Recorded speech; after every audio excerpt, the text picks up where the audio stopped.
నేను ఇప్పుడే ఒక వీడియో చూశాననమాట. సో, ఆ వీడియో చూసినప్పుడు నాకు చాలా బాధ అనిపించింది. అదేంటంటే ఈ ఫోటోలో కనిపిస్తున్న అన్న బీటెక్ అయితే చదువుకున్నాడనమాట. సో, బీటెక్ చదువుకున్నా కూడా ఎలాంటి జాబు రాక ఇతను ఒక ఆటోనైతే కొనుక్కొని ఆటోనైతే నడుపుతున్నాడనమాట.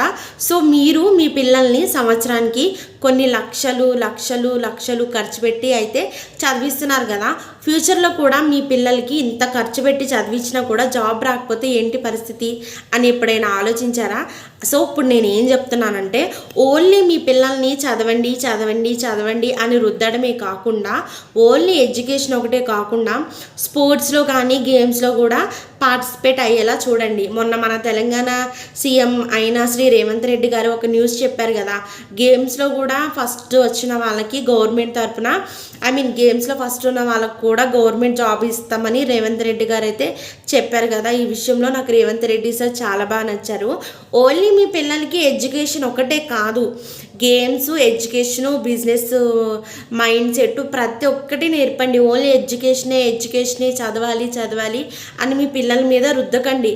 ఎడ్యుకేషన్ ఒకటే కాకుండా sports, games and business mind set కూడా ట్రై చేయండి.